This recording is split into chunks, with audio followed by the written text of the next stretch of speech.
नमस्कार दोस्तों, कैसे हो। कल हमने पढ़ा था वत्स तक, ठीक है ना। कौन से वाला, ये वाला वत्स साम्राज्य तक हमने पढ़ लिया था। महाजनपद पढ़ रहे थे हम। क्यों, कैसा लगा टॉपिक कल वाला? कुछ समझ में आ रहा है या ऐसे ही? चलो आ जाएगा, धीरे धीरे अभ्यास करोगे ना तो सब कुछ समझ में आ जाएगा।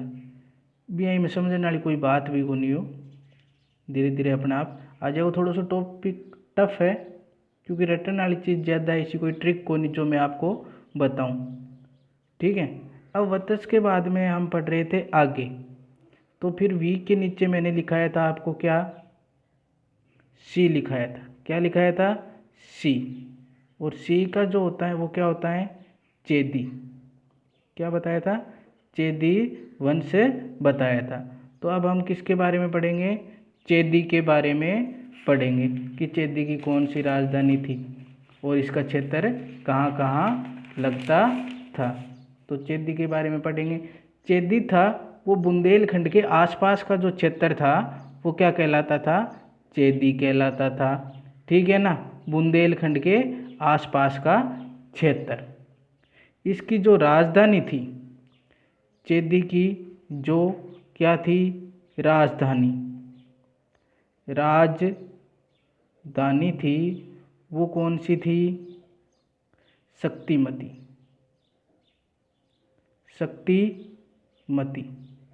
अरे भाई, जब हम चेरी खाएंगे तो क्या आएगी? शक्ति आएगी ना। तो बुंदेलखंड की चेदी की राजधानी क्या हो जाएगी?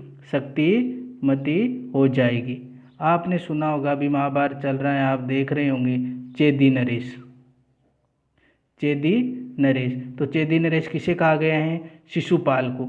शिशुपाल वधम इनके शायद 10th में या 8th में सब्जेक्ट भी कहानी भी लगती है शिशुपाल वधम की। तो जिसमें एक कहानी है कि इसे 100 गलतियां माफ थी, एक गलती 100वीं गलती की तो इसे बड़ी सभा में मार दिया गया।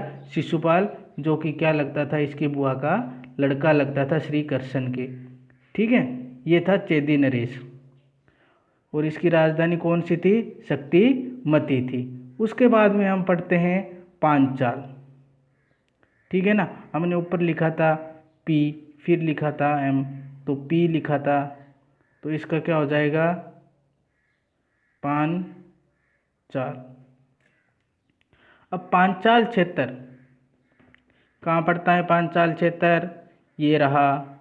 और पांचाल क्षेत्र की जो क्षेत्र है वो यूपी का क्षेत्र है। बरेली, बुंदेलखंड, फर्रुखाबाद, ये जो क्षेत्र आता है, बदायूं, ये सारा किसके क्षेत्र में आता था? पांचाल क्षेत्र के अंतर्गत आता था। इसकी भी 2 राजधानियाँ थी, एक तो थी अही छतरपुर और दूसरी थी काम्पिल। कौन सी? अही छतरपुर और दूसरी थी काम्पिल। नाम शायद लिखे होंगे, मैंने लिखे थे कल, मैं आपको बता देता हूँ अगर लिखे हैं तो। अही छतरपुर, ये रहा पांचाल, ठीक है ना। अही छतरपुर ये तो उत्तर की थी और दक्षिण की क्या थी? पांचाल या कापिल्या, ठीक है। कापिल्य, पांचाल, अही छतरपुर और दक्षिण की थी क्या थी? कापिल्य। पांचाल जिसमें पांचाल की जो उत्तरी राजधानी थी वो थी अही छतरपुर और दक्षिणी राजधानी थी वो थी क्या? कापिल्य, ठीक है ना। अब उसके बाद में अगला हम कौन सा पढ़ रहे थे? वो जो पढ़ रहे थे वो हम पढ़ रहे थे कौशल, ठीक है। उसके बाद में अगला आ जाएगा कौशल। कोर्ट और कचहरी के फेरे में पड़े कौशल नरेश। कोर्ट और कचहरी के फेरे में पड़े कौशल नरेश, ये रहा कौशल, ठीक है। और जो कौशल नरेश कहा गया है वो कहा गया है श्री राम को। किसको? श्री राम को कौशल नरेश कहा गया है। इसकी भी जो क्या थी? 2 राजधानियाँ थी, ठीक है ना। इसकी भी कितनी राजधानियाँ थी? 2 राजधानियाँ थी।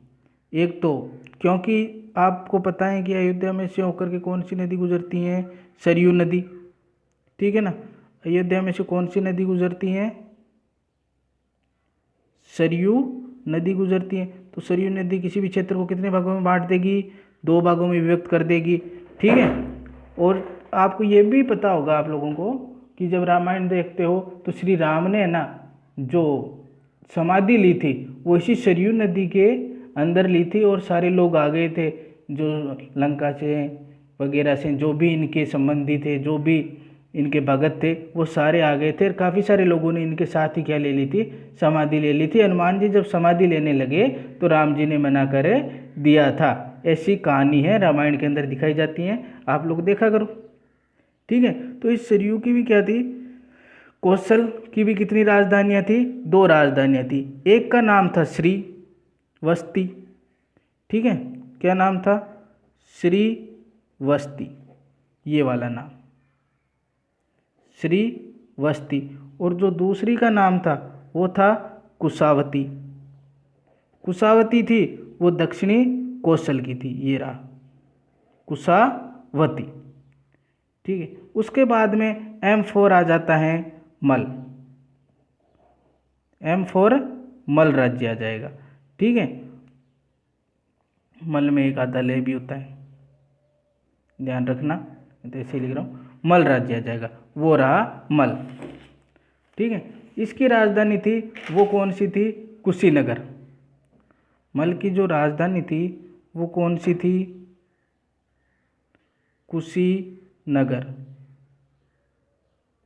लिखना कठिन होता है, एक हाथ में फ़ोन पकड़ना दूसरे से लिखना, तो थोड़ा देख लेना ध्यान से। कुशीनगर थी। ठीक है ना।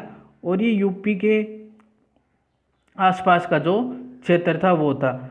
जो महात्मा बुद्ध थे जिन्होंने जहाँ पे समाधि ली थी उस क्षेत्र का नाम जिन्होंने प्राण त्यागे थे पावा था। ठीक है। इसी को कुशीनगर को क्या कहा जाता था, पावा कहा जाता था। यूपी का क्षेत्र था जो था कुशीनगर। उसके बाद में मैंने लिखा था के, क्या लिखा था, के लिखा था, के फॉर काशी लिखा था, के फॉर काशी जो मैंने लिखा था।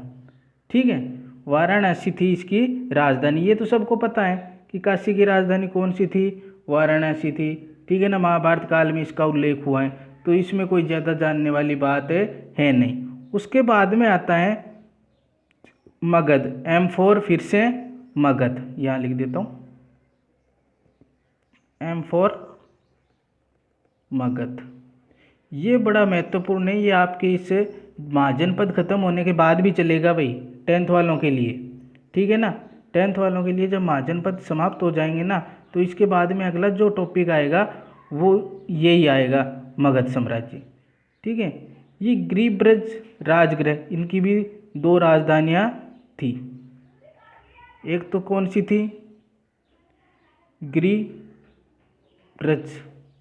ठीक है। और दूसरी कौन सी थी, राजगृह।